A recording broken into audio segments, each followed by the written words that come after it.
শীতকালে ঠোঁট ফাটে, এটা খুবই একটি সাধারণ বিষয়। কেননা প্রতি শীতকালেই আমাদেরকে এই ঠোঁট ফাটার সম্মুখীন হতে হয়। এটা কোনো রোগ নয় বটে, তবে এটা শীতকালে আমাদের ঠোঁটের স্কিন বা ত্বক অত্যন্ত নমনীয় হওয়ার কারণে আমাদের ক্ষেত্রে এটি ঘটে থাকে। শীতকালের পরিবেশ খুবই রুক্ষ থাকে, যে কারণে আমাদের ঠোঁট ফাটে। অনেক সময় ঠোঁট দিয়ে রক্ত বেরোতেও দেখা যায়, ঠিক যেরকমটি ছবিতে দেখতে পাচ্ছেন।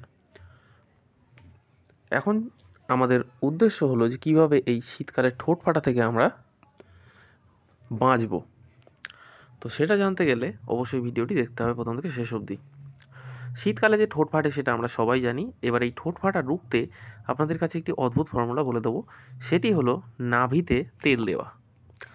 আমরা যদি প্রতিদিন নাভিতে রাত্রিবেলা শুতে যাওয়ার আগে এবং দুপুরে স্নান করার সময়, সে দুপুরে হোক বা সকালেই হোক, স্নান করার আগে এবং রাত্রিবেলা শুতে যাওয়ার আগে যদি নাভিতে 2 থেকে 3 ফোঁটা তেল দিয়ে একটু ঘুরিয়ে দিতে পারি, তাহলে আমাদের ঠোঁট ফাটা যে কমতে পারে সেটা সম্বন্ধে আশা করছি আপনাদের জানা ছিল না। তবুও এটি আপনারা এখন জেনে গেলেন তখন এখন থেকে আপনারা প্রয়োগ করা শুরু করে দিন। পরখ করেই একবার দেখুন যে কীরকম এটার পার্থক্য হয়।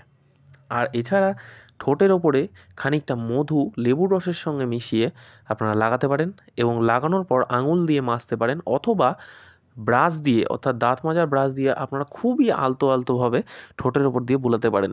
এতে কী হবে, আপনাদের ঠোঁট ফাটা থাকলে সেই ফাটাকে অনেকটাই এটা রুখে দেবে, বা আপনারা দিনের দিন ফল পাবেন। দেখতে পাবেন যে সকালবেলা যদি এটা করেন, তাহলে সন্ধ্যের দিকে দেখবেন আপনার ঠোঁট অনেকটাই আগের অবস্থায় বা গরমকালে যেরকম থাকে সেরকম অবস্থায় খানিকটা ফিরে এসছে। তো আপনারা অবশ্যই উপায় দুটি অ্যাপ্লাই করুন। নাভিতে তেল দিন এবং ঠোঁটের ওপর মধু এবং লেবুর রস মিশিয়ে একসাথে লাগান, দেখতে পাবেন আপনি নিজেই।